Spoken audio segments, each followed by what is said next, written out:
চলন বিলে নীলাভ পানির বুক চিরে একদিন ভেসে এলো এক বিশেষ নৌকা। তার নাম পাটুল চ্যালেঞ্জার। গ্রামের মানুষ তাকে শুধু নৌকা বলে ডাকত না, তারা তাকে বলতো গৌরবের পালক। শোনা যায় পাটুল গ্রামে একদল তরুণ ছিল যারা সবসময় স্বপ্ন দেখত তাদের নৌকায় হবে বিলের সেরা।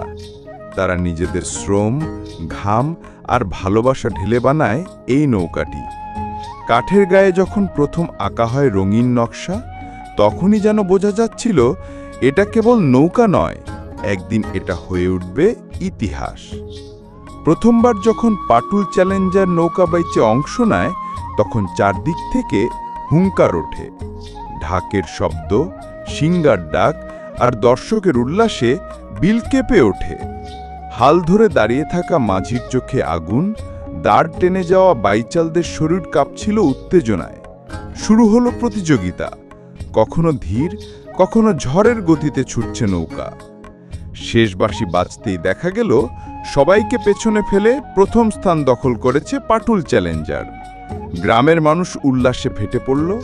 ঢাক ঢোল বাজিয়ে তারা নৌকার মাঝিদের বরণ করে নিল। এরপর থেকে যখনই কোথাও নৌকা বাইচ হয়, সবাই বলে পাটুল চ্যালেঞ্জার নামলো মানেই উত্তেজনা, মানেই জয়ের সুবাস। চলন বিলের জলে এখনো ভেসে আসে সেই দিনের উল্লাস, আর মানুষ গর্ব করে বলে, এটাই আমাদের পাটুল চ্যালেঞ্জার, গৌরবের নৌকা।